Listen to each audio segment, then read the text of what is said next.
petite étape au rocher de Parstir, qui est déjà assez sympathique. Et là-bas, on voit la suite où je vais aller. Donc, je vais passer par là en crête sur le côté. Et puis, tadadadada, tout là. Et ici, c'est la Pierramanta. Et en dessous, le lac de Roseland, qui est assez mignon, on peut dire, assez coté, même si artificiel. Et on va passer aussi là-bas. Et dans le trou là-bas, il me semble que c'est le rocher du vent. On va voir ça. Petit mot sur le sac, puisque je suis en autonomie complète. Là, il doit faire 11 kg avec donc eau et nourriture portée intégralement tout le long, quoi, hein. Surtout la nourriture, là, j'en ai pour 4 jours. Bon, il doit y avoir 1,5 kg au moins. Et puis l'eau, 2,5 kg. Et en dessous, tac, un rêche, qui est un fromage qui s'appelle le Grataron d'Arèche, qui est très très très bon. Ici, c'est surtout le Beaufort, hein. C'est les vaches là qui pâturent un peu partout. Mais il y a d'autres fromages moins connus et qui sont pas mal aussi, hein.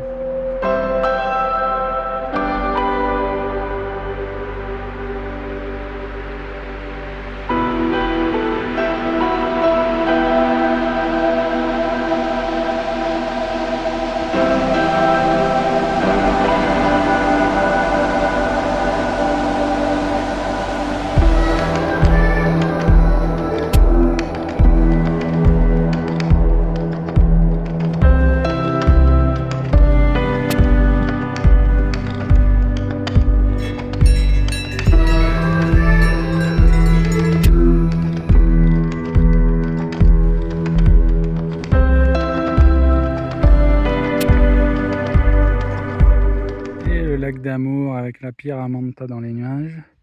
Alors je devais aller derrière, hein, au refuge, plutôt enfin, autour du refuge, mettre la tente, ou plus loin, mais là ça se couvre bien, il y a des gouttes qui tombent, donc je ne sais pas trop ce que je vais faire, surtout quand je vois cette grosse montée et je passe vraiment au pied de la Pierramanta là.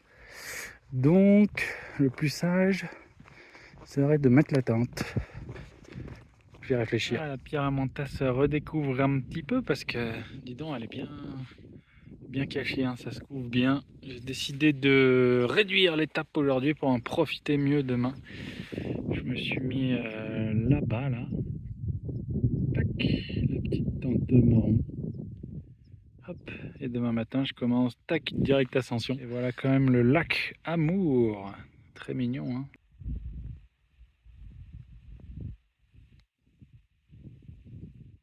Voilà, au pied de la Pierramanta qui est derrière moi. Excellent. Départ à 7h30, un petit 300 des plus au matin là, pour réchauffer parce qu'il faisait genre 5 degrés peut-être ce matin. Pas mal de buée.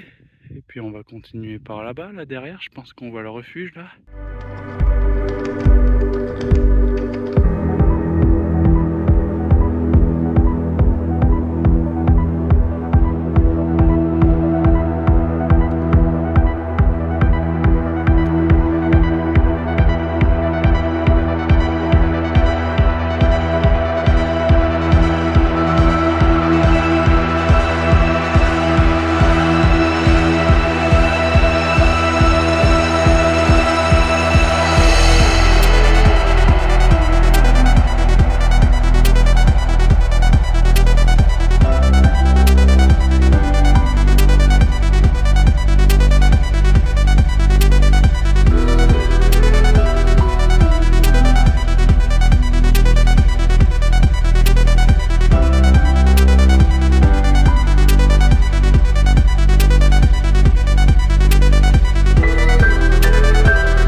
Pendant un petit moment jusqu'au col du Bonhomme et le refuge du col du Bonhomme, et on verra où on pourra dormir. Là on est à 2003, mais ça va grimper tout doux. Je vais essayer, enfin je vais prendre les crêtes qu'on voit là. Et voilà, on profite quoi, ça kiffe. Le Bois-Fortin c'est quand même stylé, hein.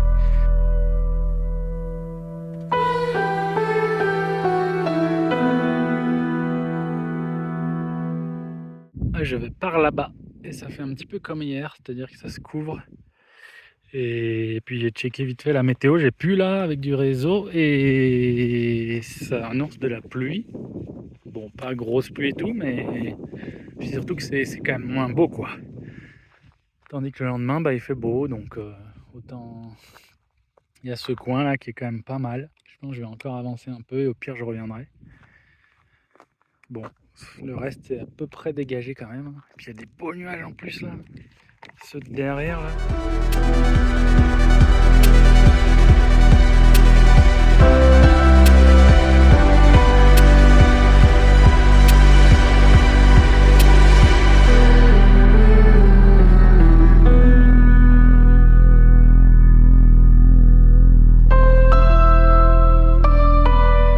Et voilà, refuge atteint.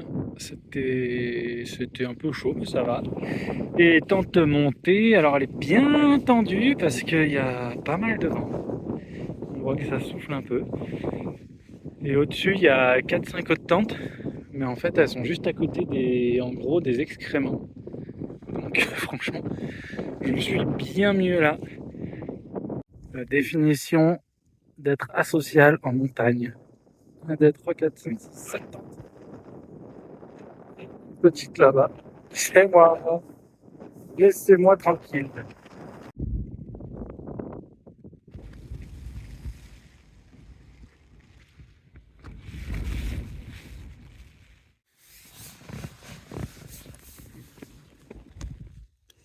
Et voilà, on va attendre un petit peu. Allez, ça se dégage un peu, c'est prévu à 11h qu'il n'y ait plus grand chose. Et la tente est pliée, donc c'est parti. Il va me falloir beaucoup de chance pour avoir un petit peu de vue. Bon, je suis complètement dans le nuage et je pense que je vais y rester. Mais c'est assez sympa aussi, on a l'impression d'être sur une autre planète.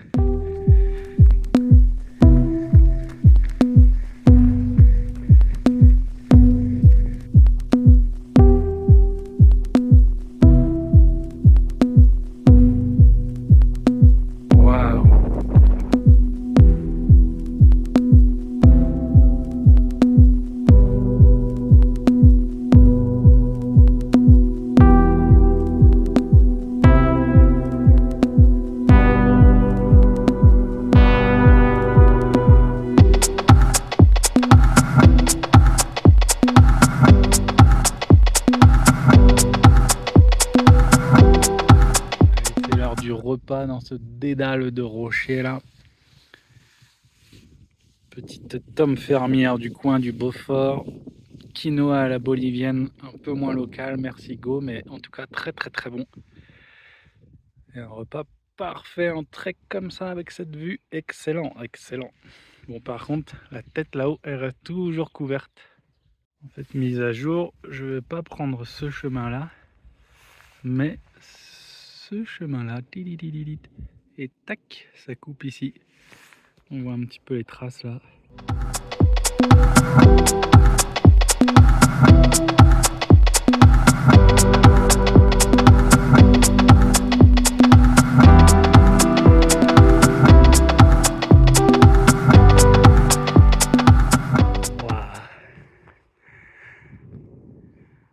Pas grand monde ici, hein. Faut dire que c'est un peu engagé. De l'autre côté, une descente très fleurie, avec des abeilles qui viennent butiner dans toute la pente là. Stylé.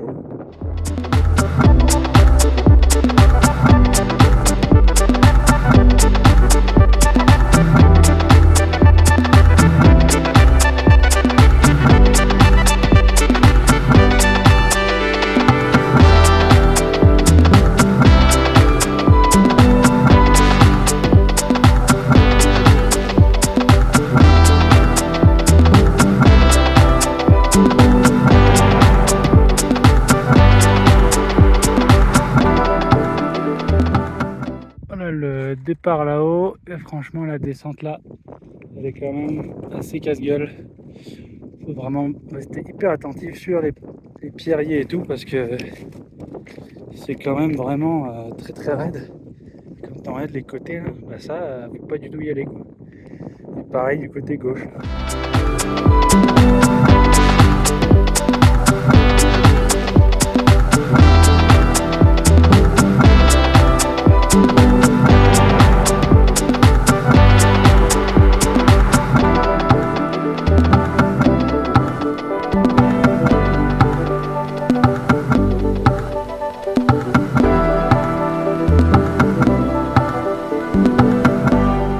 Ici là, tac. Et c'est là qu'il y avait la descente assez difficile. Ensuite, j'ai descendu tout ça là, tac. Jusque là, je touc et me voilà là. Et bientôt, un spot de bivouac dans le coin là-bas là. Normalement, ça devrait le faire. Il y a pas mal de zones plates. Et je découvre la zone en même temps et c'est pas moche. Comme partout ici d'ailleurs. Allez, let's go! Dernier bivouac. Voilà, j'ai fini par trouver un petit spot là dans ce coin. Mais alors en fait, c'est que de la... Alors on voit la tente, mais c'est que de l'arbuste partout. Partout c'est comme ça. Donc là, il y avait une petite bande herbeuse que j'ai vue sur le chemin en face là.